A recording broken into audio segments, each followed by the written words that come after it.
Welcome students, engineering master Dehradun में आपका स्वागत है। आज हम नया अपना टॉपिक स्टार्ट करने जा रहे हैं जो एग्जाम पॉइंट ऑफ व्यू से काफ़ी इंपॉर्टेंट और काफ़ी इजी आपका सब्जेक्ट है, दैट इज़ आरसीसी। आरसीसी आपको पता ही है, आरसीसी यानी कि बेसिकली रीइंफोर्स्ड सीमेंट कंक्रीट। तो रीइंफोर्स्ड सीमेंट कंक्रीट यानी कि बेसिकली प्रबलित कंक्रीट इसको बोलते हैं, यानी कि क्या बोला जाता है हिंदी में, दैट इज प्रबलित कंक्रीट। तो यहाँ पर अगर हम सब्जेक्ट को समझें तो सबसे पहले अगर हम बात करें तो सबको पता है सीमेंट एक आपका क्या है, that is a binding material. एक कैसा मटेरियल है आपका, बाइंडिंग मटेरियल है, ठीक है। और ये डिफरेंट आपके जो बोगस कंपाउंड हैं, लाइम, सिलिका, इनसे आपका मिलके बना होता है। फिर आपका कंक्रीट जो है, concrete is a mixture. Concrete क्या है, एक आपका मिक्सचर है ऑफ सबको पता है that is binding material cement, fine aggregate, coarse aggregate and plus water.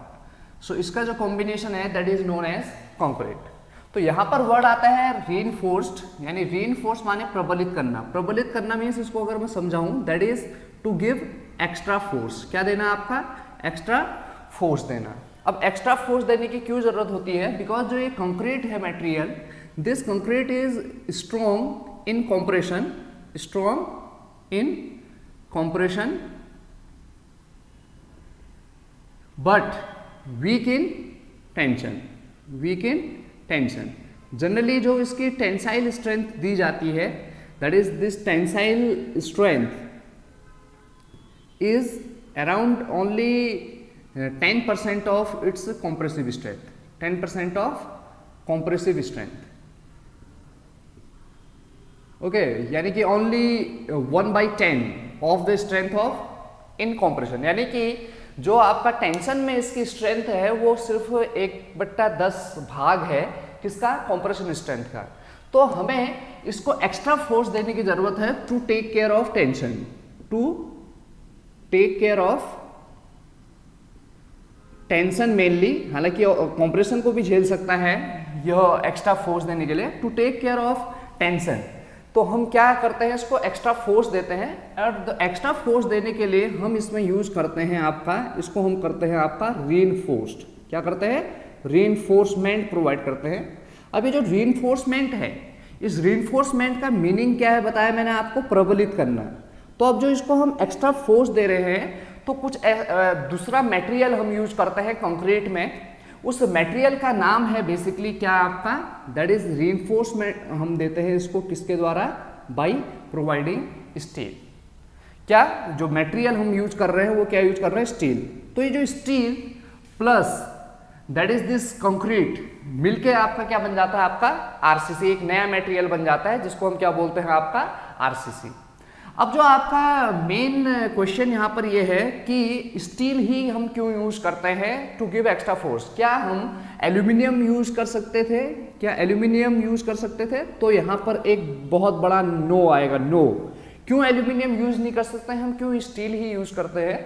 Because जो स्टील है, एक तो ये आपका बहुत सारे इसके एडवांटेजेस है कि स्टील जो है इसकी आपका कंप्रेशन में भी स्ट्रेंथ बहुत ज़्यादा रहती है और टेंशन में भी बहुत ज़्यादा स्ट्रेंथ रहती है। साथ ही जो सबसे बड़ा आपका इसका रीजन है that is coefficient of thermal expansion of steel, जो होता है वो नियरली अल्फा ऑफ किसके होता है, कंक्रीट के। अगर हम अल्फा स्टील की बात करें तो ये लगभग 12 × 10⁻⁻6 प्रति डिग्री सेल्सियस, और जो कंक्रीट का होता है नियरली आपका 11.6 × 10⁻⁻6 पर डिग्री सेल्सियस, 12 के अराउंड ही लगभग आपका कंक्रीट का भी कोफिशिएंट ऑफ थर्मल एक्सपेंशन रहता है। जबकि अगर हम एल्यूमिनियम की बात करें तो अल्फा एल्यूमिनियम जो आपका रहता है दैट इज 22.5 × 10⁻⁻6 पर डिग्री सेल्सियस।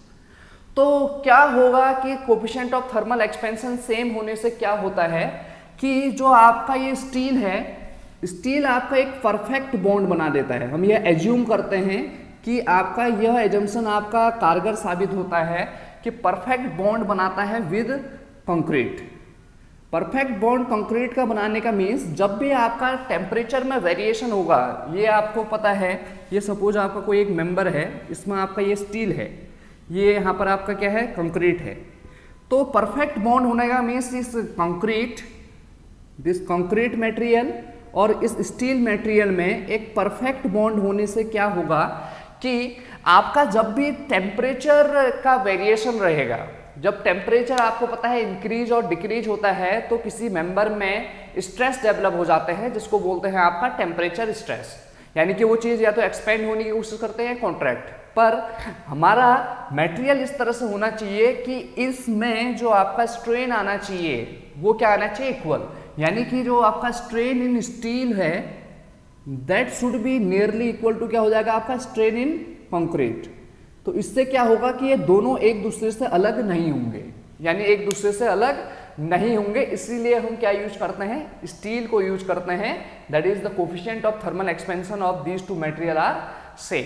और साथ ही और भी बहुत ज़्यादा यूज है स्टील के, कि स्टील आपका कंप्रेशन में भी स्ट्रॉन्ग है, स्टील का स्कार्प वैल्यू बहुत ज़्यादा होता है, स्टील आपका वाइडली यूज्ड मटेरियल है, इसकी ड्यूरेबिलिटी बहुत ज़्यादा होती है, ठीक है। और आपका बहुत ज़्यादा आपका मीन्स कि इसको हम प्रोडक्शन में लाते हैं, इसलिए आपका स्टील यूज है। तो ये था आपका that is introduction of the subject. The RCC का मीनिंग क्या है, that is RCC is reinforced cement concrete. यानी कि अगर हम कंक्रीट में स्टील को प्रोवाइड करें और उसको रीइंफोर्समेंट का मीन्स क्या होता है, that is to give extra force, यानी कि उसको प्रबलित करना, प्रो प्लस बल, यानी एक्स्ट्रा फोर्स देना। एक्स्ट्रा फोर्स किसके द्वारा देते हैं, स्टील के द्वारा, बिकॉज स्टील आपका स्ट्रॉन्ग है किसमें, आपका टेंशन में भी कंप्रेशन में। तो इस स्टील के द्वारा जो आपका ये कंक्रीट जो वीक था टेंशन में, जो टेंशन में आप स्ट्रेंथ देख रहे हैं, इसकी सिर्फ 1/10 भाग है। यानी कि अगर आपका कंप्रेसिव स्ट्रेंथ है उसकी 100 है लेटेस्ट, तो वह उसका 1/10 भाग है, ओनली 10% है, यानी कि ओनली 10 पार्ट है। तो इसलिए आपका हमने एक नया मटेरियल यूज किया आरसीसी, जिसमें कि हम क्या करते हैं कि कंक्रीट में हम एक मटेरियल यूज करते हैं जिसको बोलते हैं स्टील, ठीक है। और स्टील किस फॉर्म में प्रोवाइड होता है, बार के फॉर्म में।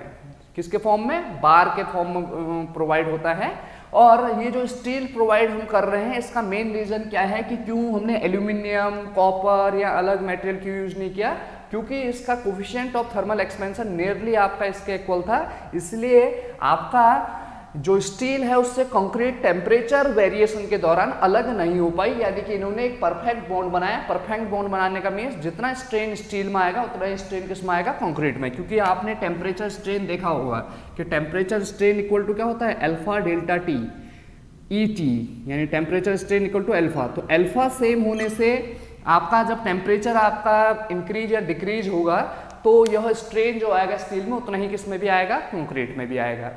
तो दैट्स द रीजन कि हम आपका स्टील को यूज करते हैं। अब बात आती है यहाँ पे कि जो आपका आरसीसी है, इस सब्जेक्ट को हम किस तरह से पढ़ते हैं। तो आरसीसी में आपका जो मेन आपका रहेगा, इसमें हम कुछ आपका एजम्पशंस लेंगे, कुछ आपका एनालिसिस होगी, फिर जाके हम इसमें क्या करेंगे, डिजाइन करेंगे। तो आरसीसी सब्जेक्ट बेसिकली किस तरह से होता है, उससे पहले हमें कुछ कोडल प्रोविजन देखने पड़ेंगे और कुछ इंट्रोडक्शन देखना पड़ेगा। तो हम टॉपिक स्टार्ट करते हैं अपना, that is introduction to RCC. Introduction to RCC. तो इंट्रोडक्शन अगर हम देखें तो सबसे पहले इंपॉर्टेंट इसमें जो आता है दैट इज कोडल प्रोविजन। तो हम आरसीसी में एक आपका कोड यूज करते हैं, दिस कोड इज IS 456। हालांकि जो वाइडली सबसे ज्यादा यूज हुआ था वो 2000 है, IS 456 2000 ईयर है, 456 कोड है। This code is for both, that is design of plain concrete as well as and reinforced concrete का जो भी आपके डिजाइन क्राइटेरिया है, रीइंफोर्स्ड कंक्रीट। तो दोनों के आपके डिजाइन का जो आपका मीन्स की गाइडलाइन दिया था वो IS 456 ने दिया था, ठीक है। तो IS 456 के अलावा आपको और कोड भी पता होने चाहिए, उसको हम धीरे धीरे आगे हम पढ़ेंगे, ठीक है। तो IS 456 जो है यह आपका कोडल प्रोविजन है for the reinforced concrete as well as plain concrete. Plain concrete और रीइंफोर्स्ड कंक्रीट में क्या है, प्लेन कंक्रीट क्या होता है जिसमें सिर्फ क्या हो आपका cement, fine aggregate and coarse aggregate. Reinforced concrete क्या हो जाएगा, that is cement, fine aggregate, coarse aggregate तो होगा ही, प्लस एक एक्स्ट्रा मटेरियल होगा दैट इज स्टील। ठीक है, जिसके द्वारा हम जो ये कंक्रीट था जो सिर्फ कॉम्प्रेशन में स्ट्रॉन्ग था, टेंशन में वीक था, उसको हम प्रोवाइड करते हैं स्टील के द्वारा। सो अब IS 456-2000 ने डिफरेंट मटेरियल के बारे में हमने यूज मीन्स की हमें बताया है। तो देखते हैं कंस्ट्रक्शन मटेरियल क्या क्या आपका है। तो कंस्ट्रक्शन मटेरियल, तो कंस्ट्रक्शन मटेरियल में जो सबसे पहला कंस्ट्रक्शन मटेरियल आता है दैट इज कंक्रीट। तो कंक्रीट का अगर हम बात करें तो कंक्रीट क्या है, concrete is a non homogeneous या heterogeneous mixture of cement, fine aggregate को हम एज ए सैंड लेते हैं, कोर्स एग्रीगेट आपका ग्रेवल, बेसाल्ट, ग्रेनाइट, ये डिफरेंट आपके क्या लेते हैं, आपका एग्रीगेट लेते हैं। तो ये जो आपके इनका कॉम्बिनेशन है ये क्या है आपका कंक्रीट। तो इनके कंक्रीट के मिक्सचर को दिखाने के लिए आपका डिफरेंट प्रोपोर्शन में जब ये सीमेंट, फाइन एग्रीगेट और कोर्स एग्रीगेट रहते हैं तो इस कंक्रीट के क्या बनते हैं, डिफरेंट ग्रेड बनते हैं, दैट इज क्या बनते हैं आपके ग्रेड ऑफ कंक्रीट। तो ग्रेड ऑफ कंक्रीट समझते हैं पहले। तो सबसे पहले ग्रेड ऑफ कंक्रीट में जो आपका IS 456 ने ग्रेड के हिसाब से कंक्रीट को बांटा है वो किस तरह से बांटा है इसको देखते हैं। तो कोडल प्रोविजन हम देख रहे हैं RCC का।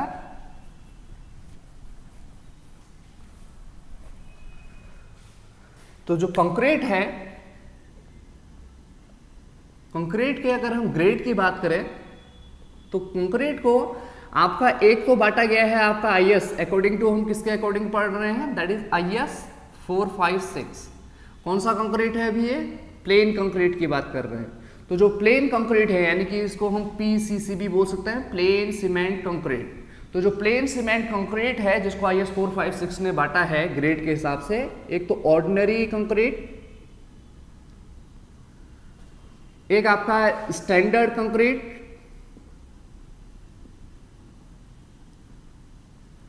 और एक होता है आपका हाई स्ट्रेंथ कंक्रीट। तो जो आपका प्लेन ऑर्डिनरी कंक्रीट है, जो ऑर्डिनरी कंक्रीट आपका IS 456 ने दे रखा है, तो ऑर्डिनरी कंक्रीट आपका that is M15 and M20। अभी देखेंगे M15 का मतलब क्या है, M20 का मतलब क्या है। स्टैंडर्ड कंक्रीट आपका है M25, M30, M35, M40, M45, M50 and M55। ये आपका था कब तक, जब जो आपका पुराना कोड था IS 456-2000। बट अमेंडमेंट 4 यानी कि इसमें डिफरेंट अमेंडमेंट मीन्स कुछ न कुछ आपके चेंजेस होते रहते हैं। तो अमेंडमेंट 4 के अकॉर्डिंग ये हुआ था आपका मई 2013 में। तो इसमें एक कोड और आपका जुड़ा, स्टैंडर्ड कंक्रीट में एक ग्रेड और जुड़ा, दैट इज M60 भी आपका किसके अंदर आया, स्टैंडर्ड कंक्रीट। तो पहले ये कितने नंबर में थे, 1 2 3 4 5 6 7 नंबर में थे। बट अमेंडमेंट 4 मई 2013 के अकॉर्डिंग M60 को भी किस में माना गया, आपका स्टैंडर्ड कंक्रीट में माना गया। तो 7 + 1 नंबर और आया, तो टोटल नंबर ऑफ ग्रेड कितने हो गए आपके, 8 नंबर हो गए। और ये जो स्टैंडर्ड कंक्रीट है इसी को हम बेसिकली मिक्स डिजाइन कंक्रीट बोलते हैं। क्या बोला जाता है आपका, मिक्स डिजाइन कंक्रीट। और ये जो जनरली है ये this is nominal mix. Nominal mix basically क्या होता है, जो आपका बाय एक्सपीरियंस यानी कि बाय एक्सपीरियंस के द्वारा हम जो आपका इसके प्रोपोर्शंस बांटते हैं, फाइन एग्रीगेट, कोर्स एग्रीगेट और सीमेंट का कितना प्रोपोर्शन बाई आपका रहना चाहिए, तो उसको हम बोलते हैं आपका नॉमिनल मिक्स। जबकि मिक्स डिजाइन कंक्रीट बेसिकली क्या होता है कि हम जो भी आपका एनवायरमेंटल कंडीशन है, साइट कंडीशन है, लोडिंग कंडीशन है, टाइप ऑफ स्ट्रक्चर है, उसके हिसाब से जो आपका ग्रेड में जो भी आपके प्रपोर्शन रहेंगे सीमेंट, फाइन एग्रीगेट और कोर्स एग्रीगेट को, उसको बोला जाता है मिक्स डिजाइन। ठीक है, और मिक्स डिजाइन आपका जो जनरली किया जाता है हमारा IS 10262, ये आपका मिक्स डिजाइन का क्या है, आपका कोड है, दैट इज IS 10262। ओके, सो फिर उसके बाद हाई स्ट्रेंथ कंक्रीट आया, अभी बताऊंगा क्या क्या क्वेश्चन पूछे जाएंगे इससे। फिर हाई स्ट्रेंथ कंक्रीट आपका M65, M70, M75 और M80। ठीक है, तो पहले आपका IS 2000 जो था उसके अकॉर्डिंग M80 तक ही आपका दिया था, जो पहले आपका दिया था दैट इज IS 456 2000 ने। पर अब जो नया कोड आया है 2013, दैट इज IS 456 2013, उसने आपका एक्स्ट्रा, और अभी आपका ऑब्जेक्टिव पॉइंट ऑफ व्यू से तो एक्स्ट्रा उसने M85, M90, 95 एंड M100 तक का आपका मीन्स की हाई स्ट्रेंथ कंक्रीट में माना है। ठीक है, आरसीसी के लिए जो हम यूज करेंगे या आरसीसी में जो मैक्सिमम आप ज्यादातर डाल सकते हैं M60 तक ही जा सकते हैं। ठीक है, तो अब आपका क्वेश्चन किस तरह से पूछा जाएगा। सबसे पहले आपका ऑर्डिनरी कंक्रीट कितने हैं आपके M15 एंड M20। जो आपका मिक्स डिजाइन यानी स्टैंडर्ड कंक्रीट है, कितने पार्ट में बांटा गया है ग्रेड कंक्रीट को, फर्स्ट ऑर्डिनरी, सेकंड आपका स्टैंडर्ड कंक्रीट, थर्ड कौन सा, हाई स्ट्रेंथ कंक्रीट। तो आपका ऑर्डिनरी कंक्रीट था M15 and M20, high strength concrete आपके M65 टू M80 तक था पहले, पर जब अमेंडमेंट मैंने बताया 4 मई 2013 में हुआ, मई 2013 में, तब इसको कहां तक माना गया है, आपका M100 तक। पर अभी भी ऑब्जेक्टिव्स में क्या आएगा क्वेश्चन, जो ऑब्जेक्टिव्स में आएगा कि पूछा जाएगा कि स्टैंडर्ड मिक्स कंक्रीट या जो मिक्स डिजाइन कंक्रीट है वो कितने नंबर में है, कितने ग्रेड है, तो 7 नंबर में है। अगर ऑब्जेक्टिव अगर आपका चेंज हो रहा है तो तब आपका आंसर कितना हो जाएगा, 7 + 1 दैट इज 8 नंबर। पहले M55 ही तक था स्टैंडर्ड और M60 कहां से हो रहा था, हाई स्ट्रेंथ कंक्रीट में यूज हो रहा था। बट अब जो नया प्रोविजन आया है उसके according M65, M70, M75, M80 ये कितने नंबर में है आपके, दैट इज 4 नंबर में, 4 नंबर में है। ठीक है, 2000 IS 456 2000, बट नाउ आपका M100 तक भी माना गया है। पर आपका ऑब्जेक्टिव में अभी भी आएगा कि मैक्सिमम जो ग्रेड है वो दैट इज क्या है, आपका M80 ही अभी तक ऑब्जेक्टिव क्वेश्चन में यूज हो रहा है। पर अमेंडमेंट मैंने बता दिया, 4th अमेंडमेंट मई 2013 के अकॉर्डिंग M100 तक भी ग्रेड को माना गया है। तो ये आपके ग्रेड माने गए हैं। अब इस ग्रेड में हम देखते हैं क्या आपका इस ग्रेड का मतलब होता क्या है, इस ग्रेड से आप क्या समझते हैं। ये तो ग्रेड आप समझ गए, इस ग्रेड में आगे क्या क्या आपका इंपॉर्टेंट पॉइंट्स हैं कंक्रीट के ग्रेड्स में, इसको देखते हैं। तो इस जो ग्रेड है कंक्रीट का, तो उसमें जो आपका सपोज M20 है, सो M20 में जो M है, M रिप्रेजेंट्स एक वर्ड मिक्स। मिक्स यानी कि बेसिकली आपका किसका मिक्स, आपको पता ही है, सीमेंट का, फाइन एग्रीगेट का और किसका, कोर्स एग्रीगेट का मिक्स है। आपको पता है इनके प्रोपोर्शन जैसे M5, M7.5, M10, M15, M20 and M25 तक के आपको लगभग प्रोपोर्शन पता होने चाहिए। That is 1, 5, 10, 1, 4, 8, 1, 3, 6, 1, 2, 4, 1, 1.5 and 3 and 1, 1, 2। ठीक है, सो जनरली M25 और ग्रेटर के जो होता है वो आपका आता है मिक्स डिजाइन में। किसमें आता है आपका, मिक्स डिजाइन में। जबकि M25 से जो नीचे जो आपके आते हैं, M25 से नीचे जो आपका ग्रेड रहते हैं, ये किसके अंदर आते हैं, आपके नॉमिनल मिक्स के अंदर। इसको क्या बोला जाता है, आपका नॉमिनल मिक्स। तो इसमें 1 क्या है, दैट इज सीमेंट। 5 क्या है, 5 इज हम बोल सकते हैं fine aggregate. Fine aggregate basically क्या होता है आपका, सैंड। और आपका जो कोर्स एग्रीगेट है लाइक ग्रेबल, वो क्या है 10 प्रोपोर्शन में। ठीक है, सो अब इसमें दूसरा टर्म आता है 20 क्या है, तो दिस 20 इज नोन एज, इसको हम बोलते हैं characteristic compressive strength. compressive strength of concrete cube of size 150 into 150 into 150 mm after 28 days in UTM. UTM is represented universal testing machine. Universal testing machine. तो यूनिवर्सल टेस्टिंग मशीन में आप compression test भी कर सकते हैं और क्या भी कर सकते हैं आपका, that is compression test, compression as well as tension test, तो दोनों होते हैं, इसलिए इसको यूनिवर्सल टेस्टिंग मशीन बोला गया है। अब इस यूनिवर्सल टेस्टिंग मशीन में 28 दिन के बाद जो आपका स्ट्रेंथ रहेगी, और ये जो स्ट्रेंथ रहेगी इन न्यूटन पर mm स्क्वायर, यानी कि अगर आप M20 ग्रेड का कंक्रीट बना रहे हैं और उसको 28 दिन के बाद आप अगर उसकी स्ट्रेंथ निकाल रहे हैं in universal testing machine by applying a direct load, direct compressive load. कैसा लोड लगेगा आपका, डायरेक्ट कॉम्प्रेसिव लोड। तो जब ये डायरेक्ट कॉम्प्रेसिव लोड आप लगाएंगे तो 28 दिन के बाद जो आपकी स्ट्रेंथ मिलेगी दैट शुड बी 20 न्यूटन पर mm स्क्वायर। पर ऐसा नहीं कि आपने क्यूब बनाया और आपने 28 दिन के बाद स्ट्रेंथ देखी और वो आपका कितना आ जाएगी, डायरेक्ट 28 आ जाएगी। तो IS 456 ने इसके लिए कैरेक्टरिस्टिक स्ट्रेंथ को दिखाने के लिए एक आपका क्या दिया, दैट इज कैरेक्टरिस्टिक स्ट्रेंथ को दिखाने के लिए एक डेफिनेशन दी है, और कैरेक्टरिस्टिक स्ट्रेंथ को हम रिप्रेजेंट करते हैं किससे, FC के।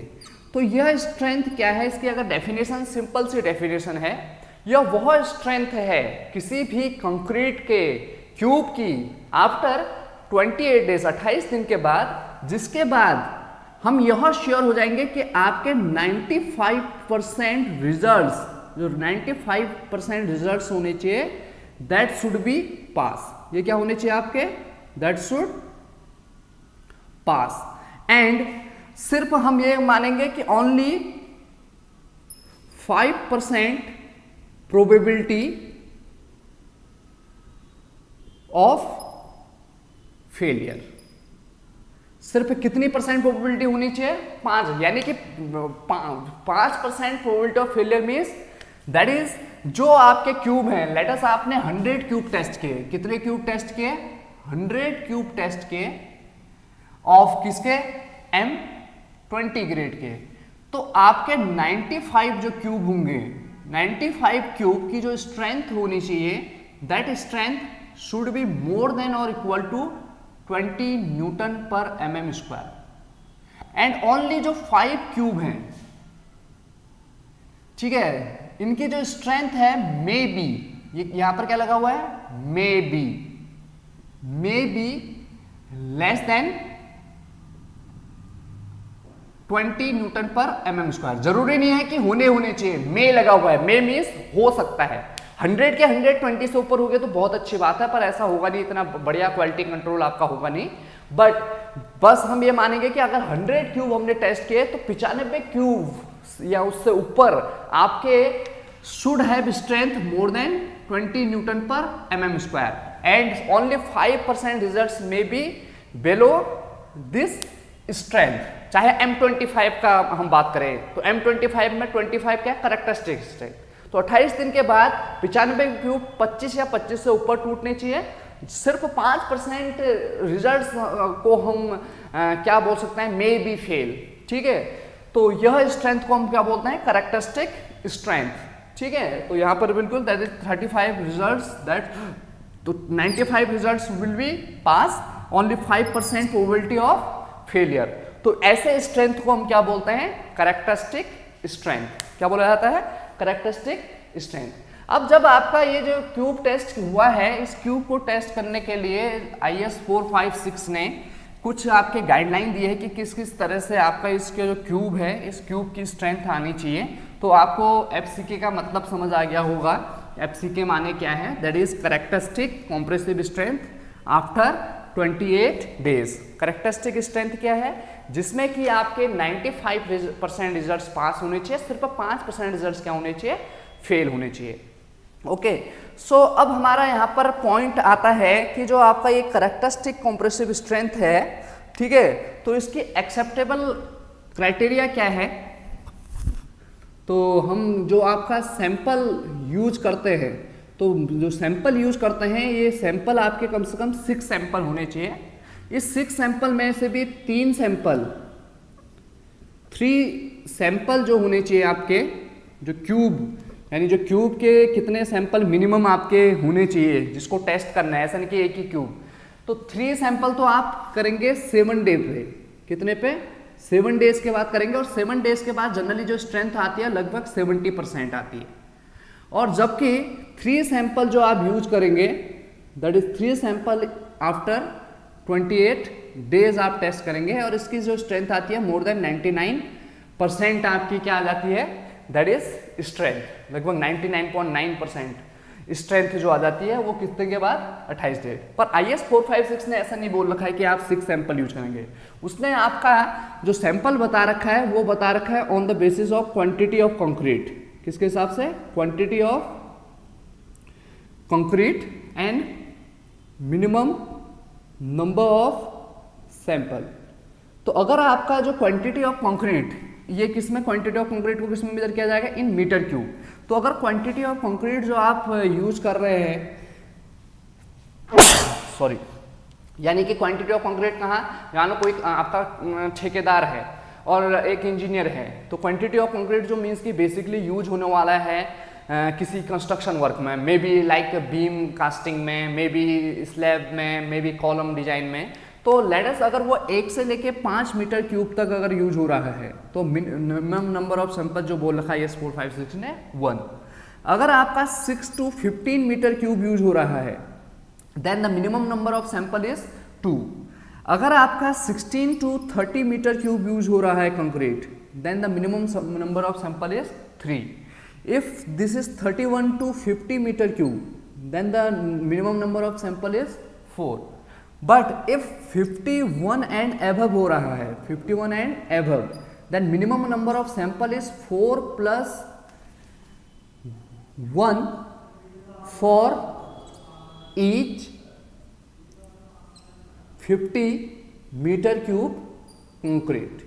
यानी कि आप अगर 1 से 5 मीटर क्यूब है तो 1 सैंपल यूज करेंगे, 6 से 15 है तो 2, 16 से 30 मीटर क्यूब है तो देन 3 सैंपल, और आपका 31 to 50 कितना आपका 4। पर 51 से ऊपर, मान लो सपोज मैं बोलता हूँ लेट अस 200 मीटर क्यूब है, 200 मीटर क्यूब कंक्रीट है, इसके लिए कितने नंबर ऑफ सैंपल होंगे, क्वेश्चन, कितने नंबर ऑफ सैंपल यूज करेंगे। तो सॉल्यूशन क्या हो जाएगा, 200 को ऐसे लिख सकते हैं हम, दैट इज 50 + 150। 50 तक तो आपको पता है कितने सैंपल यूज करने हैं, 4 सैंपल यूज करने ही हैं। पर 50 से ऊपर तो एक्स्ट्रा हर 50 पे, 150 कितने 50 से मिलके बना हुआ है, 50 + 50 + 50, 3 50 से मिलके बना हुआ है, यानी 50 मीन्स 1, इस 50 के लिए 1, फिर इस 50 के 1, तो टोटल सैंपल कितने हो जाएंगे, 4 + 3, यानी कितने सैंपल हो जाएंगे टोटल, 7। ऐसे ही आपका मान लो आ गया 150, तो 150 के लिए कितना हो जाएगा, 50 के लिए तो 4 थे, फिर 50 से 150 तक कितने 50 हैं, 2, तो कितने हो जाएंगे आपके 6 सैंपल। तो इस तरह से आपका ये नंबर ऑफ सैंपल, आपका मिनिमम नंबर ऑफ सैंपल आपके यूज होने चाहिए। फिर दूसरा आपका जो मिनिमम नंबर ऑफ सैंपल आप 3 यूज कर रहे हैं, उसके बाद जो स्ट्रेंथ में जो वेरिएशन रहना चाहिए, ठीक है, तो स्ट्रेंथ में जो आपका वेरिएशन रहना चाहिए, it should not be ± more than ±15%। कितना आपका ±15, जैसे आपने बोला 7 डेज के बाद 70%, 28 डेज के बाद 99.9%, ठीक है। तो हमें जो आपका वेरिएशन रहना चाहिए इन टेस्ट रिजल्ट्स, इन टेस्ट रिजल्ट। तो जो वेरिएशन रहना चाहिए अगर पूछा जाता है तो ± कितना परसेंट आपका, 15%। यानी कि जो आपके ने टेस्ट किया, मान लो M20 ग्रेड किया, तो M20 ग्रेड में ऐसा नहीं कि आपका एक मान लो 100 क्यूब टेस्ट किए, तो 100 क्यूब में 20, मान लो एक रिजल्ट आ गया आपका 21, एक आ गया आपका 19, एक आ गया 19.5, एक आ गया 19.8, एक आ गया आपका 20.6, एक आ गया 20.78, इस तरह से अलग अलग आपकी स्ट्रेंथ आ रही है। तो ऐसा नहीं होना चाहिए कि आपका एक स्ट्रेंथ आ गई 15, एक आ गई आपकी 12, एक आ गई आपकी 28।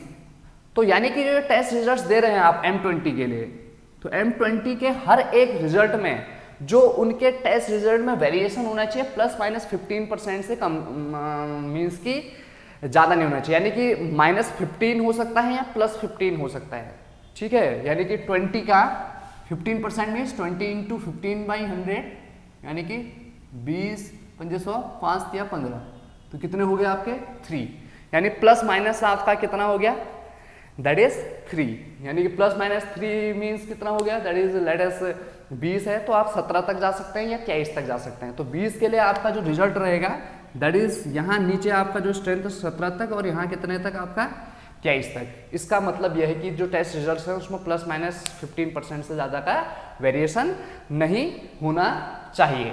सो ये आपका बोल रखा है दैट इज IS 456 ने। तो IS 456 के अकॉर्डिंग ये जो आपका ग्रेड है ये आपने देख लिया।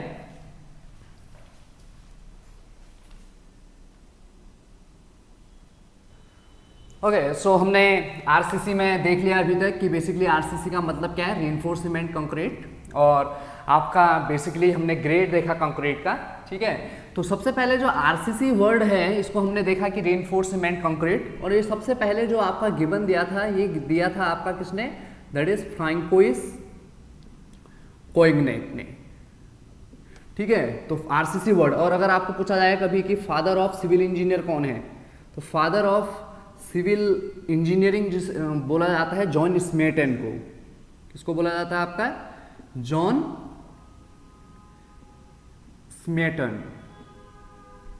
और जो सीमेंट है उसका तो सबको पता ही होगा किसने किया था, आपका जोसेफ एस्पेडेन ने किया था, ठीक है। जो आपका सीमेंट को आपका मीन्स कि कौन सा सीमेंट आपका, दैट इज जो पोजोलाना सीमेंट था उसको जॉन एस्पेडेन ने आपका विकसित किया था।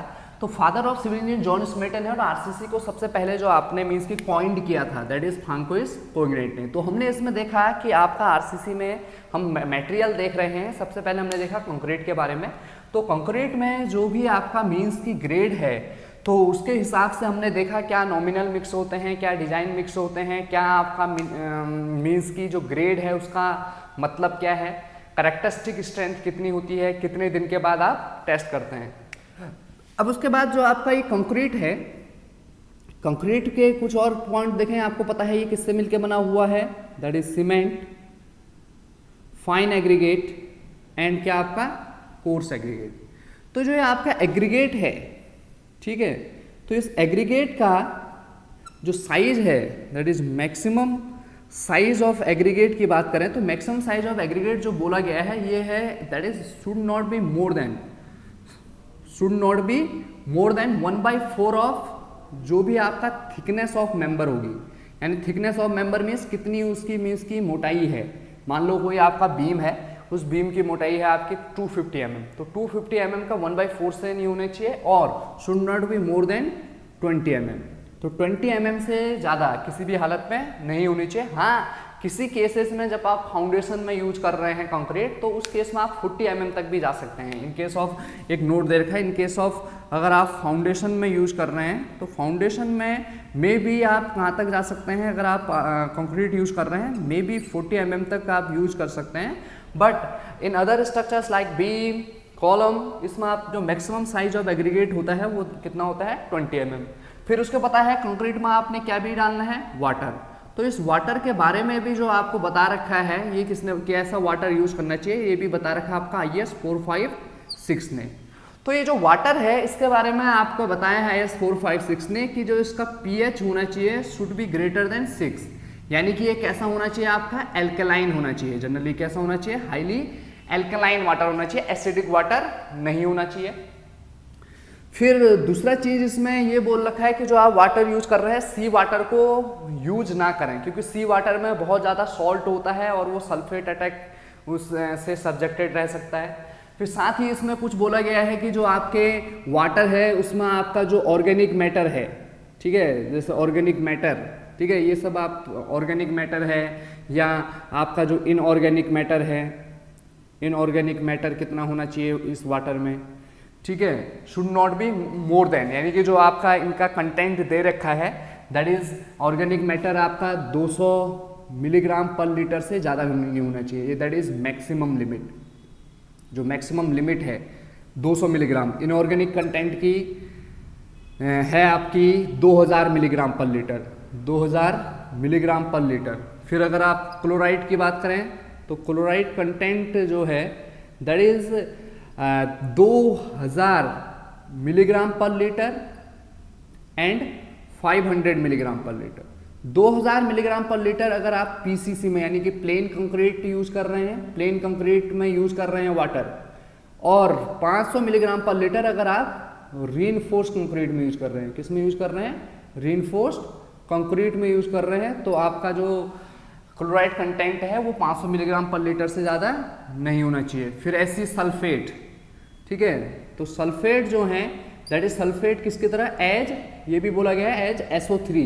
सल्फेट भी अलग अलग टाइप के होते हैं, तो सल्फेट का जो कंटेंट होना चाहिए किसके टर्म में आपका, SO3 के टर्म में। तो ये this is not more than 400 milligram per litre.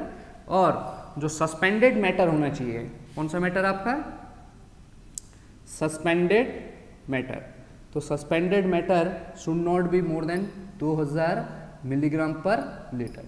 तो जो भी आपको पता है वाटर में आपको इनऑर्गेनिक, ऑर्गेनिक मैटर क्या हो गए, जो आपके मीन्स की लाइक सेलुलोज, एल्गाई या जो आपके ऑक्सीडाइज हो जाते हैं, तो वो 200 मिलीग्राम पर लीटर से। तो ये आपके मैटर हैं, डिफरेंट टाइप के मैटर, और इनका मैक्सिमम लिमिट। तो इस वाटर जो आप यूज करेंगे pH should be greater than 6। Generally कैसा होना चाहिए आपका, एल्केलाइन, यानी हाईली एल्केलाइन होना चाहिए, हाईली एल्केलाइन वाटर होना चाहिए, ग्रेटर देन 6 होना चाहिए। एसिडिक वाटर यूज नहीं करेंगे आप। ऑर्गेनिक मैटर आपका 200 मिलीग्राम पर लीटर से ज़्यादा नहीं होना चाहिए। इनऑर्गेनिक मैटर, इनऑर्गेनिक में लाइक सिल्ट और आपका सैंड, ठीक है, जो मिट्टी है that is 2000 milligram per litre से ज़्यादा नहीं होना चाहिए। Chloride content 2000 milligram per litre for plain concrete and 500 milligram per litre for reinforce concrete. Sulphate as SO3 400 milligram per litre से ज़्यादा नहीं होना चाहिए। और सल्फेट यानी सस्पेंडेड मैटर, सस्पेंडेड मैटर जो आपके सस्पेंशन में रहते हैं, ठीक है, जो आपके बैठते नहीं हैं, ठीक है, उसको हम बोलते हैं suspended matter, 2000 milligram per litre से ज़्यादा नहीं होने चाहिए। So this is all about आपका जो ये फाइन एग्रीगेट और वाटर के। सीमेंट आपको पता ही है कि किस किस तरह से अभी देखेंगे, सीमेंट कंटेंट कितना होना चाहिए, वाटर सीमेंट रेशियो कितना यूज होना चाहिए, इसको हम आगे देखते हैं। तो ये जो आपका कंक्रीट है, हमने इसका ग्रेड देख लिया, क्या आपका वेरिएशन रहना चाहिए ये देख लिया, कितना नंबर ऑफ सैंपल आपके यूज होने चाहिए ये देख लिया। तो ये छोटे छोटे पॉइंट हैं जो आपको पता होने चाहिए। अब इसके बाद आपका आता है कि जो आपका कंक्रीट है, इस कंक्रीट की जो आपने कैरेक्टरिस्टिक स्ट्रेंथ ली है कितने दिन के बाद, दैट इज 28 दिन के बाद, और किस में ली जाती है आपकी, न्यूटन पर mm²। में कौन से टेस्ट के दौरान आपके, दैट इज क्यूब टेस्ट जो आप करते हैं। कौन सा टेस्ट करते हैं आपका, क्यूब टेस्ट करते हैं, ये ध्यान रखें, क्यूब टेस्ट। और क्यूब का साइज कितना है ये सबको पता होना चाहिए, 150 इंटू 150 mm। आप देखें जो इंडिया है, इंडिया में तो क्यूब टेस्ट यूज होता है इंडिया में, बट अगर हम USA की बात करें यानी अमेरिका में बात करें तो अमेरिका में सिलिंड्रिकल टेस्ट होता है। क्या होता है आपका, सिलिंड्रिकल टेस्ट होता है, यानी कि जो आप कंक्रीट के लिए टेस्ट करते हैं वो क्यूब टेस्ट ना करके सिलिंड्रिकल, यानी कि एक सिलेंडर होता है इस टाइप का साइज का, ठीक है, ठीक है। सिलेंडर टेस्ट ये कैसा मेंबर होता है आपका, स्लेंडर मेंबर। कैसा, स्लेंडर, क्यों, क्योंकि इसका जो लेंथ है वो ज़्यादा होती है, यानी ये 150 mm इसका डाया, और लगभग जो इसका हाइट होती है दैट इज 300 mm। और ये ध्यान रखें, ये नोट, एक नोट लिखा देता हूँ मैं आपको, नोट क्या है, दैट इज सिलिंड्रिकल स्ट्रेंथ। जो सिलिंड्रिकल स्ट्रेंथ है, cylindrical strength is less than, क्या, less than cube strength, less than cube strength. लगभग आपकी अगर मैं बताऊं तो जो आपकी सिलिंड्रिकल स्ट्रेंथ होती है, सिलिंड्रिकल स्ट्रेंथ, तो cylindrical strength is around 80% of क्या आपका क्यूब स्ट्रेंथ ये होती है, ठीक है। इसीलिए कभी आप देखेंगे अभी कि आप जो यह माना गया है कि अगर आपका साइज 150 mm से अगर आप 450 mm कर दें, कितना कर दें, if the size of concrete को टेस्ट के दौरान अगर आप 150 mm से 450 mm कर दें, यह पॉइंट एक बोला गया है IS 456 में कि अगर आप साइज ऑफ कंक्रीट को 150 mm से 450 mm कर दें, then the strength is reduced to, then the strength is reduced to 0.67, यानी reduced to 0.67, यानी कि जो स्ट्रेंथ हो जाएगी अब कितनी हो जाएगी 0.67 FCK। जहां 150 mm में अगर आपका जो साइज है वो अगर आपका लेटस FCK है 28 दिन के बाद, जिसको हम कैरेक्टरिस्टिक स्ट्रेंथ बोल रहे हैं, तो ये जो 0.67 आया है, पूछा जा सकता है कि ये आपका 0.67 क्यों हुआ, ये किसके कारण हुआ, due to size effect, due to size effect. तो साइज इफेक्ट के कारण जो आपकी स्ट्रेंथ है कंक्रीट की, that will be reduce to 0.6। इसलिए आप हमेशा अगर cube strength, this is cube strength in lab of 150 into 150 mm, but अगर आप स्ट्रक्चर में बात करें तो स्ट्रक्चर में साइज बड़ा हो जाएगा, तो आपकी जो स्ट्रेंथ हो जाएगी वो कितनी हो जाएगी 0.67 FCK, ठीक है। तो ये आपका मीन्स कि उस टेस्ट के और इम्पोर्टेंट पॉइंट थे कि कैसे कैसे आपने टेस्ट को करना है, वाटर कैसे यूज करना है, वाटर एल्कलाइन वाटर होना चाहिए, ऑर्गेनिक मैटर उसमें 200 मिलीग्राम पर लीटर से ज़्यादा नहीं होना चाहिए, इनऑर्गेनिक 2000 मिलीग्राम पर लीटर से ज़्यादा नहीं होना चाहिए, आपका क्लोराइड कंटेंट आपका 500 मिलीग्राम पर लीटर से ज़्यादा नहीं होना चाहिए अगर RCC में यूज कर रहे हैं, 2000 मिलीग्राम पर लीटर से ज़्यादा नहीं होना चाहिए अगर प्लेन कंक्रीट यूज कर रहे हैं, और सल्फेट एज SO3 आप जो यूज कर रहे हैं that is 400 milligram per litre से ज़्यादा नहीं, और suspended matter 2000 milligram per litre से। बिल्कुल याद रखें, क्यूब स्ट्रेंथ हमेशा आपका ज़्यादा रहेगी किससे, सिलेंड्रिकल स्ट्रेंथ कितनी होती है 80%, सिलेंडर का साइज क्या होता है 150 into 300 mm। कभी कभी आपको एक क्वेश्चन ऐसा भी पूछ लेगा कि एग्जाम्पल पूछ लेगा कि what will be maximum load applied in M25 concrete in universal testing machine. तो कैसे निकालेंगे लोड कि कितना मैक्सिमम लोड अप्लाई करेंगे M25 कंक्रीट। तो कुछ नहीं करना है, आपको पता ही है सॉल्यूशन क्या, स्ट्रेस इक्वल टू क्या होता है load upon area, load upon area. Stress क्या है बेसिकली वही कैरेक्टरिस्टिक स्ट्रेंथ यानी FCK इक्वल टू लोड यानी कि जो भी P मैक्सिमम लोड है अपॉन एरिया। एरिया आपको पता है क्यूब, ये जो क्यूब है ये क्यूब का साइज क्या है 150 into 150। तो ये जो लोड लगेगा यानी कि जो इस तरह से क्यूब है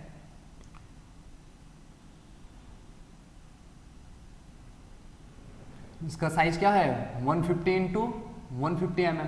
तो आप क्या कर देंगे 150 into 150 एरिया हो गया। FCK कितना हो जाएगा M25 में, M25 में FCK सबको पता है कितना होगा 25 न्यूटन पर mm²। यही स्ट्रेस है यानी 25 equal to P maximum upon 150 into 150, ठीक है। तो इसको P मैक्सिमम अगर आप निकालें इसको सॉल्व कर सकते हैं आप,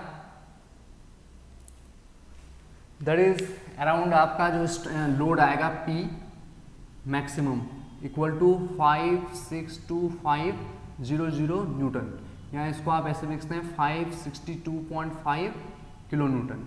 ऐसे M20 के लिए निकाल सकते हैं कि मैक्सिमम लोड कितना हो जाएगा 20 into 150 into 150, तो लगभग 450 किलो न्यूटन के करीब आएगा। तो इस तरह से क्वेश्चन आपका सिंपल पूछ सकता है कि कितना मैक्सिमम लोड आप अप्लाई कर सकते हैं इन यूनिवर्सल टेस्टिंग मशीन। तो ये आपका इम्पोर्ट। तो क्या क्या पॉइंट देखे आपने ग्रेड ऑफ कंक्रीट से। सबसे पहले ग्रेड ऑफ कंक्रीट का मतलब क्या है, M25 का मतलब क्या है, M20 का मतलब क्या है, कितने ग्रेड कितने पार्ट में भाग में बांटा है, 3 ordinary standard and high strength concrete. Ordinary concrete किस में यूज होता है इन आपका नॉमिनल मिक्स में। इन केस ऑफ आपका हाई स्ट्रेंथ कंक्रीट कहाँ यूज होता है, हाई स्ट्रेंथ कंक्रीट यूज होता है जनरली आपका प्री स्ट्रेस कंक्रीट में, कहाँ, प्री स्ट्रेस्ड में। और जो स्टैंडर्ड कंक्रीट है वो कहाँ होता है, मिक्स डिजाइन में। मिक्स डिजाइन के लिए कोड कौन सा है, IS 10262। RCC के लिए और जो प्लेन कंक्रीट है उसके लिए कौन सा कोड है, दैट इज IS 456, ठीक है। फिर उसके बाद यूनिवर्सल टेस्टिंग मशीन में जो करेक्टरिस्टिक स्ट्रेंथ है उसका मतलब क्या होता है, 95% रिजल्ट्स पास होने चाहिए और 5% रिजल्ट्स क्या होने चाहिए, फेल, ठीक है। फिर आपका वाटर कैसा यूज होना चाहिए, एग्रीगेट का साइज क्या होना चाहिए, सिलेंड्रिकल स्ट्रेंथ ज़्यादा होती है या क्यूब स्ट्रेंथ ज़्यादा होती है, ये सब आपको पता होना चाहिए, ठीक है। फिर उसके बाद हमारा नेक्स्ट आता है कि जो हम जनरली अगर आपको पूछा जाएगा कि IS 456 ने कि मिनिमम ग्रेड कौन सा कितना आपका यूज किया है, तो वो जो मिनिमम ग्रेड आपका यूज हुआ है M20 हुआ है, उसको हम आगे देखेंगे और कि किस किस कंडीशन में यूज होता है। अब हमारा नेक्स्ट आता है दूसरी चीज़, that is target mean strength. तो टारगेट मीन स्ट्रेंथ क्या होता है, तो टारगेट मीन स्ट्रेंथ बेसिकली है क्या, इसके लिए एक फॉर्मूला होता है, that is FM is equal to FCK plus 1.65 sigma bar. जहां पर FM आपको पता ही है टारगेट मीन स्ट्रेंथ है, FCK क्या है, दैट इज FCK को क्या बोलते हैं, characteristic compressive strength, characteristic compressive strength. Sigma bar जो है, sigma bar is standard deviation, और ये जो स्टैंडर्ड डेविएशन आपका दिया गया है, दैट इज जो स्टैंडर्ड डेविएशन आपका IS 456 ने दिया है, ये स्टैंडर्ड डेविएशन की वैल्यू आपको पता होनी चाहिए। तो स्टैंडर्ड डेविएशन अगर आपका यहाँ पर ग्रेड लिखूं एंड यहाँ पे स्टैंडर्ड डेविएशन इन न्यूटन पर mm स्क्वायर, तो ये जो स्टैंडर्ड डेविएशन है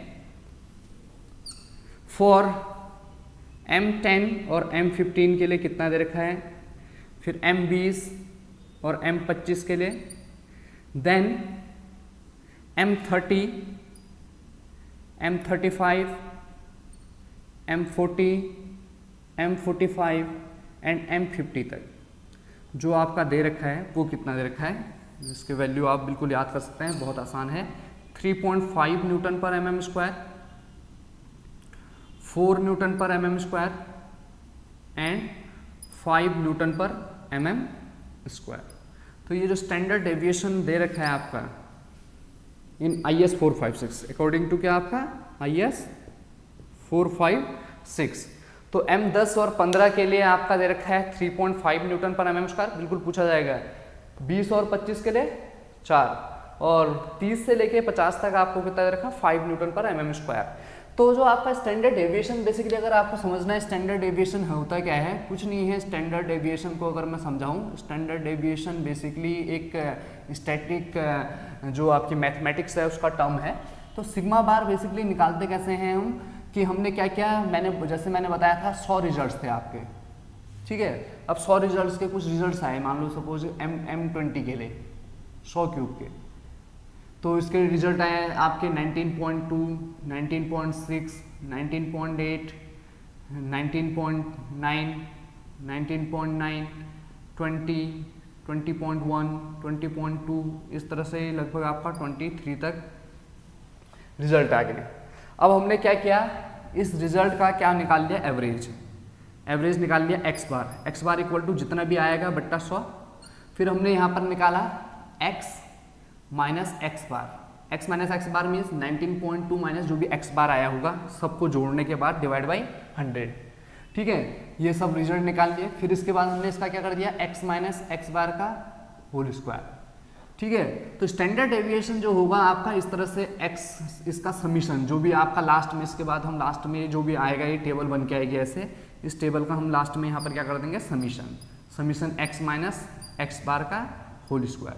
तो ये समीशन कर दिया। तो ये जो भी आपका समीशन आया है x माइनस एक्स बार का whole square upon n minus 1, इसी को हम स्टैंडर्ड डेविएशन इस तरह से हम निकालते हैं। स्टैंडर्ड डेविएशन निकालने के लिए फॉर्मूला होता है कुछ मैथमेटिक्स का, अभी यहाँ पर आरसीसी में कहीं पर यूज होने वाला है नहीं।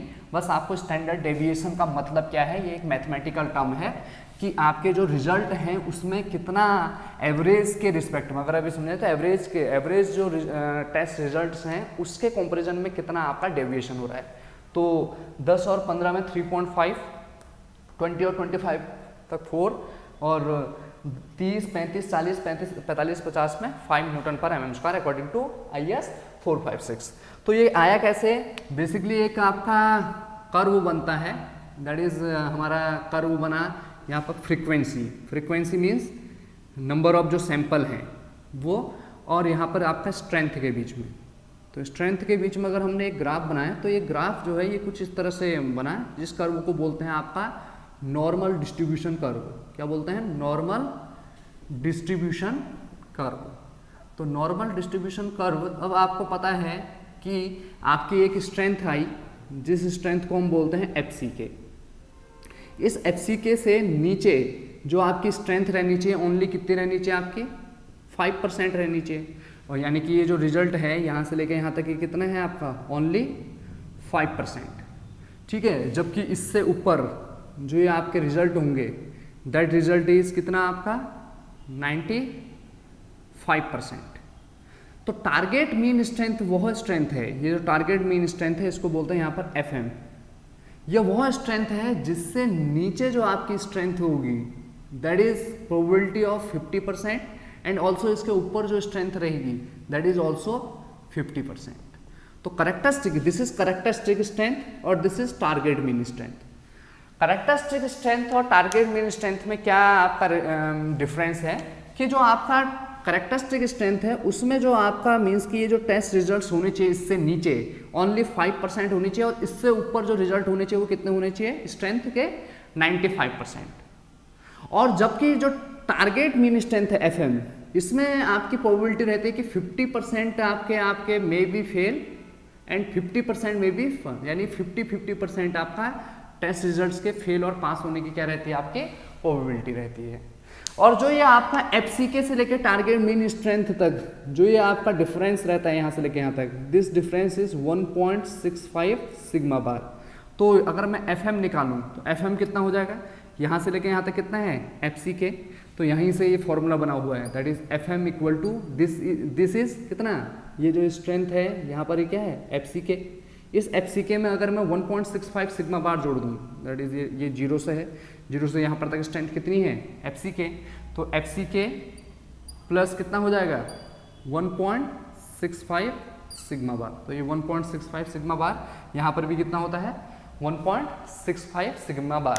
और ये बेसिकली ग्राफ कैसा बना हुआ है, ऐसे कि 1 नंबर, 2 नंबर, 3 नंबर, 4 नंबर, मान लो 5 नंबर जो आपके सैंपल हैं, यानी कि फ्रीक्वेंसी का मीन्स कि एक रिजल्ट आया आपका जिसकी मीन्स की सपोज फ्रीक्वेंसी थी आपकी एक बार सिर्फ, जैसे मान लो 19.2 की एक बार आया, 19.4 भी एक बार आया, सपोज 19.6 दो बार आ गया, तो इसकी फ्रीक्वेंसी कितनी हो जाएगी 2।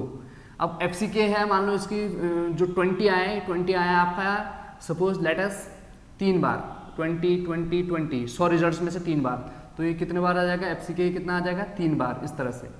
और यह रिजल्ट जो FM है इसकी जो फ्रीक्वेंसी रहेगी इस टेस्ट के दौरान वह सबसे ज़्यादा रहेगी, यानी कि वो सपोज कितने बार आ गया 5, मान लो मैं एक रिजल्ट लेता हूँ 22, तो 22 5 बार आ गया, 5 बार आ गया मीन्स जो आपके क्यूब हैं 100 क्यूब में से 5 क्यूब 22 न्यूटन पर mm स्क्वायर में टूटे।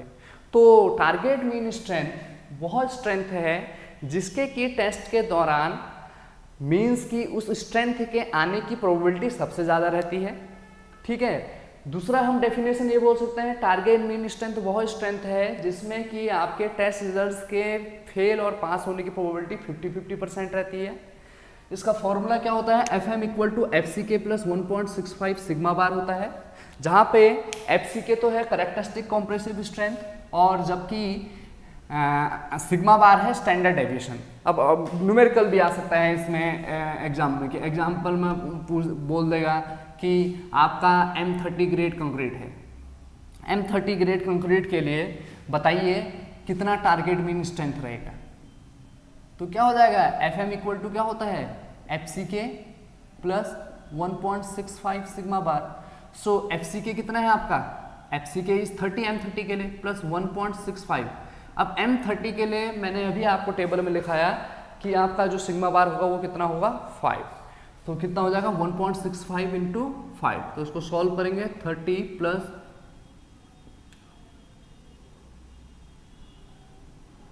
तो ये कितना आ जाएगा 38.25 न्यूटन पर mm स्क्वायर। यानी कि टारगेट मीन स्ट्रेंथ M30 के लिए टारगेट मीन स्ट्रेंथ कितनी है 38.25। इसका मतलब क्या है कि 38.25 न्यूटन पर mm स्क्वायर ऐसी स्ट्रेंथ है जिसकी प्रोबेबिलिटी 50% चांस है कि the test results will pass over 38.25 and 50% results क्या होंगे 38.25 से नीचे। यानी M30 ग्रेड के लिए जो ये FM आया है दिस इज 38.25। इसका मतलब क्या है कि जो आपके 50% रिजल्ट्स हैं that will be below 38.25 and 50% जो क्यूब स्ट्रेंथ होंगी विल बी ओवर 38.25। अगर हम और ये target mean strength is always use in mix design. कहाँ यूज होती है आपकी, जब हम मिक्स डिजाइन करते हैं तो पहला स्टेप यही रहता है to calculate target mean strength. तो हमारा मिक्स डिजाइन में हमेशा टारगेट मीन स्ट्रेंथ अचीव करना रहता है। तो this is all about target mean strength. Okay,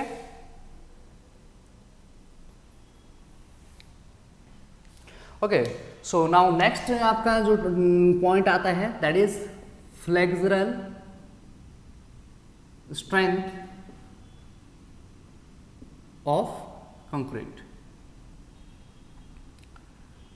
तो सबसे पहले तो वर्ड आता है फ्लेक्सर। फ्लेक्सर माने क्या होता है, फ्लेक्सर माने एक ऐसा मेंबर जो सेम टाइम में क्या किस में भी चले जाए, टेंशन में भी चले जाए एंड कॉम्प्रेशन में भी, और किस में भी चले जाए आपका कॉम्प्रेशन में भी। लाइक आपको ये बीम है, जैसे बीम एक मेंबर है, ठीक है। इस बीम में जैसे आप लोड अप्लाई करेंगे तो लोड अप्लाई करने के बाद आपका ये मेंबर इस तरह से आपका बेंड होगा, और बेंड होने पर आपको पता है कि इसका ऊपर वाला पार्ट कॉम्प्रेशन में और नीचे वाला पार्ट किस में चले जाएगा आपका, दैट इज टेंशन में। तो ऐसे मेंबर को जो आपके मीन्स कि सेम टाइम में आपका कॉम्प्रेशन में भी चले जाए और सेम टाइम में आपका टेम्परेचर, सेम लोडिंग के द्वारा कि आपका उसका कुछ पार्ट आपका कॉम्प्रेशन में और कुछ पार्ट टेंशन में चल जाए, तो इस मेंबर को बोलता है फ्लेक्सर मेंबर। अब जो ये फ्लेक्सर स्ट्रेंथ होती है कंक्रीट की, तो ये दी जाती है आपकी FCR is equal to IS 456 के अकॉर्डिंग। किसके अकॉर्डिंग, IS 456 के अकॉर्डिंग 0.7 अंडर रूट FCK। ठीक है, तो ये जो आपका क्वेश्चन पूछा जाएगा कि जो FCR है दैट स्ट्रेंथ इज बेसिकली क्या है आपका, this is bending tensile strength. Basically कैसी स्ट्रेंथ है आपकी, बेंडिंग टेंसाइल स्ट्रेंथ। कौन सी स्ट्रेंथ है, बेंडिंग, यानी कि ये स्ट्रेंथ, इस स्ट्रेंथ की बात कर रहे हैं। जो ये स्ट्रेंथ है that is 0.7 under root FCK। जो ये टेंशन में कोई ये कंक्रीट है, दिस इज कंक्रीट। कंक्रीट में हमने एक क्या लगाया, लोड लगाया, तो इस तरह से बेंड हो गया। तो इसकी जो ये आपका जब ये इस तरह से बेंड होगा तो क्रैक पड़ने से पहले इसने जो आपका रेजिस्टेंस प्रोवाइड किया that is 0.7 under root FCK। That is the bend करने के बाद टेंसाइल स्ट्रेंथ है। कैसी स्ट्रेंथ है, टेंसाइल स्ट्रेंथ है, पर कौन सी tensile strength, bending tensile strength. इसीलिए इसको क्या भी बोला जाता है, फ्लेक्सर स्ट्रेंथ। फ्लेक्सर स्ट्रेंथ क्यों बोला हुआ है, क्योंकि हमने लोड इस तरह से अप्लाई किया है कि इस मेंबर में, ये जो मेंबर है कंक्रीट का, इसमें सेम टाइम में क्या भी आ रहा है, टेंशन भी आ रहा है, कॉम्प्रेशन भी आ रहा है। इसको हम बोलते हैं आपका flexor strength of concrete, that is flexor strength of concrete. Okay, so this is flexor strength of concrete, और समटाइम्स इसको मॉडुलस ऑफ रप्चर भी बोला जाता है। अगर आपको पूछा जाए कि मॉडुलस ऑफ रप्चर के लिए क्या, मॉडुलस ऑफ रप्चर भी बोला जाएगा, तो मॉडुलस ऑफ रप्चर जो है दैट इज ये जो स्ट्रेंथ है, इसके लिए जो साइज होता है दैट इज 150 इंटू 150 इंटू कितना होता है आपका 700 mm। यानी कि जो ये आप कंक्रीट का साइज बनाएंगे, यानी कंक्रीट का क्यूब का क्यूब तो नहीं बोल सकते, ये जो सैंपल बनेगा इस तरह से rectangular sample, this sample is 150 into 150 into कितना आपका 700 mm। ये इस तरह से, इसमें हम क्या लगाएंगे, ऊपर से लोड लगाएंगे। लोड दो टाइप के लगाते हैं, एक तो 2/3 लोड लगता है, यानी कि तो यहाँ से इस तरह से कि यहाँ से भी 2/3 में और यहाँ से भी 2/3 पॉइंट में, ठीक है। इस तरह से आपका लोड लगता है, P और P अमाउंट का लोड लगेगा, और तब हम इसको क्या करते हैं, इस टेस्ट को करते हैं, और इसकी स्ट्रेंथ कितनी आती है 0.7 √ ठीक है। हालांकि आपका इसके अलावा जो स्ट्रेंथ होती है और क्या होता है, एक अगर हम बात करें डायरेक्ट टेंसाइल स्ट्रेंथ की, डायरेक्ट टेंसाइल स्ट्रेंथ, तो जो डायरेक्ट टेंसाइल स्ट्रेंथ होती है कंक्रीट की, दैट इज F, मैं मान लेता हूँ CT, कंक्रीट की direct tensile strength is only 0.5 to 0.63 of FCR।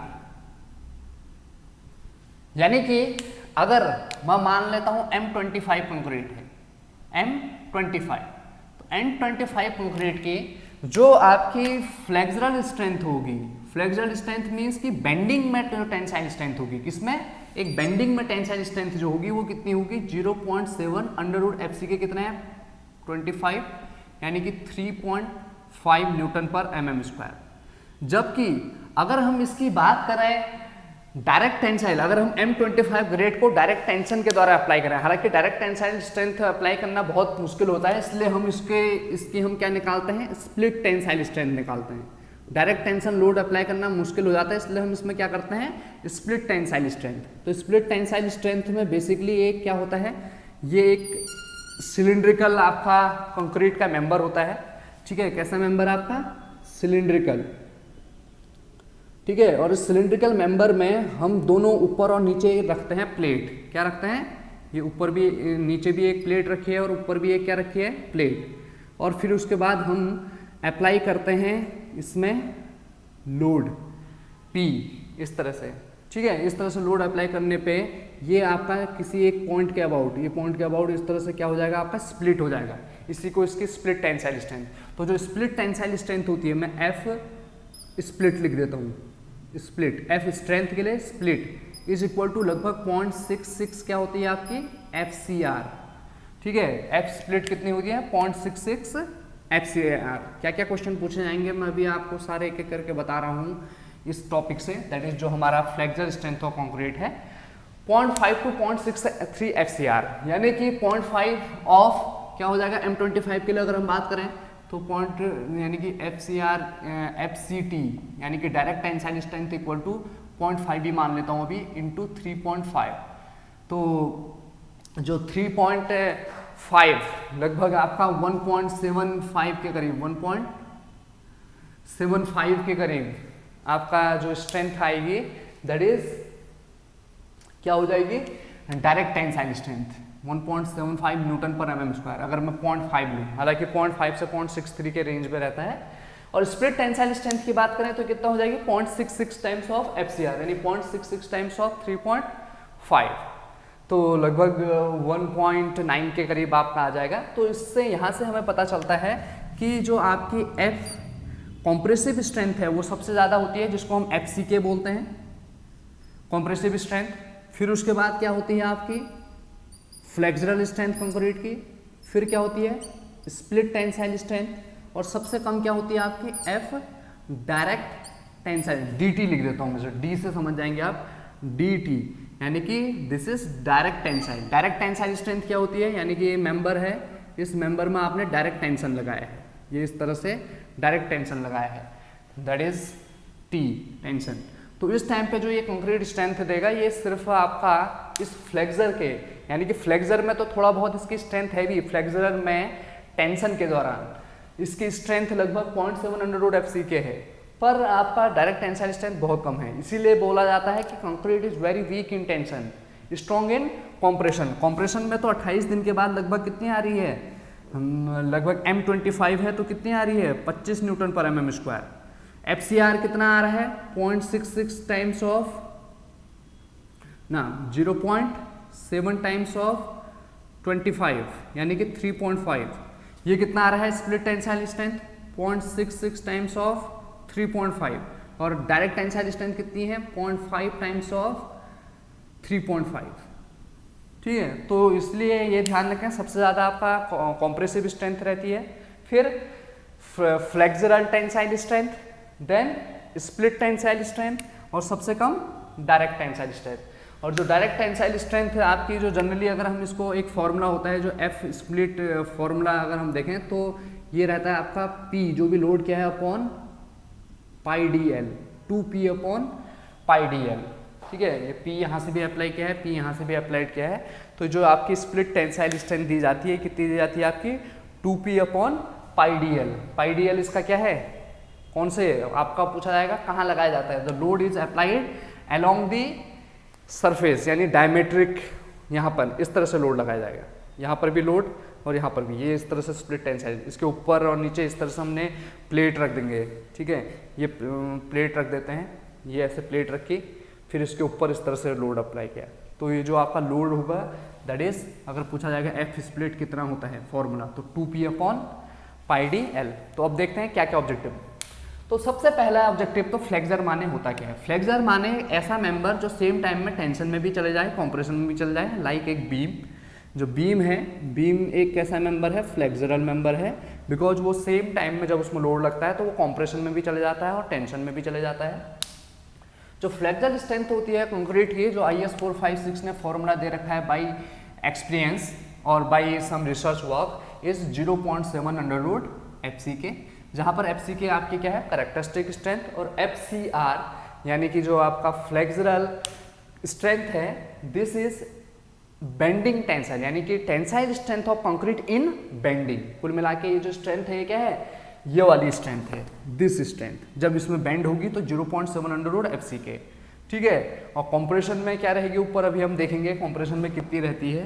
Compression में हमने हालांकि कितना बोला FCK, पर FCK क्यूब स्ट्रेंथ है यानी क्यूब की स्ट्रेंथ है 28 दिन के बाद। हमने अभी देखा जैसे जैसे साइज बढ़ रहा था 0.67 FCK, और उस 0.67 FCK में भी आप फैक्टर ऑफ सेफ्टी लगाते हैं, पार्शियल फैक्टर ऑफ सेफ्टी लगाते हैं। अगर लिमिट स्टेट की बात करें तो वो 0.67 FCK फिर कितना बन जाता है, अगर हम देखें इसकी कहानी अगर हम बताएं तो इसकी कहानी अगर हम लिमिट स्टेट के हिसाब से, तो क्यूब की मिली FCK, स्ट्रक्चर में होगी वो 0.67 FCK। इस 0.67 FCK में भी आप पार्शियल फैक्टर ऑफ सेफ्टी लगाते हैं। 0.67 FCK में भी कितना लगाते हैं पार्शियल फैक्टर ऑफ सेफ्टी 1.5, इसको आगे देखेंगे हम, तो वो आ जाता है 0.446 FCK। ये डिज़ाइन स्ट्रेंथ होती है, दिस इज डिज़ाइन स्ट्रेंथ। तो ये जो आप स्ट्रेंथ यहाँ यूज कर रहे हैं वो कितना यूज करते हैं 0.446 FCK, इतना यूज करते हैं यहाँ पे। अगर हम बात करें this is in LSM limit state method. हालांकि वर्किंग स्ट्रेस मेथड में हम फैक्टर ऑफ सेफ्टी अप्लाई करके स्ट्रेस वैल्यू को रिड्यूस कर देते हैं, FCK upon factor of safety वो सिग्मा CBC हो जाता है। क्या हो जाता है, सिग्मा CBC। यहाँ ये यूज करते हैं ये 0.446, जबकि ये जो C यूज किया जाता है वर्किंग स्ट्रेस मेथड में, it is known as sigma CBC। Sigma यानी कि परमिसेबल, इसको हम आगे देखेंगे।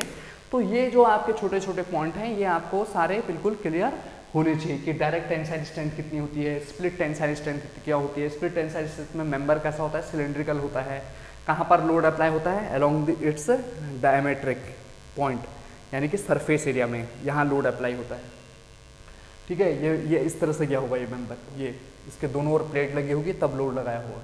ठीक है, कितना होता है 2P upon pi D L, 0.66 FCR। कभी न्यूमेरिकल पूछ लेगा कितना होगा तो आप सॉल्व कर सकते हैं। ठीक है, तो ये आपका बेसिकली नेक्स्ट टॉपिक हो गया हमारा, that is flexural strength of concrete.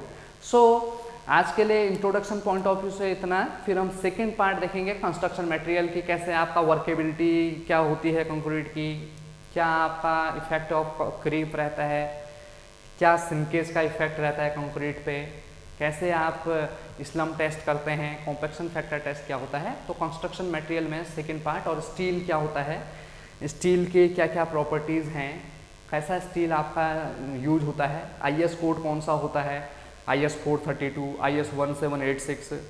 Cement के लिए कोड पता होना चाहिए आपको, 33 के लिए क्या कोड होता है, IS 233। कौन सा कोड होता है सीमेंट के लिए, IS 233। IS 269, सॉरी, सबको पता होगा 33 ग्रेड के लिए क्या यूज होता है, IS 269, ठीक है। ऐसी और अलग अलग कोड के बारे में नेक्स्ट क्लास में देखेंगे और इम्पोर्टेंट पॉइंट देखेंगे। तो आज के क्लास से आपको क्या पता चला, RCC है क्या और IS 456 का क्या इंपॉर्टेंस है। तो IS 456 क्या इंपॉर्टेंस रखता है, IS 456 आपको देता है what is characteristic strength, 95% results pass, 5% results में फेल।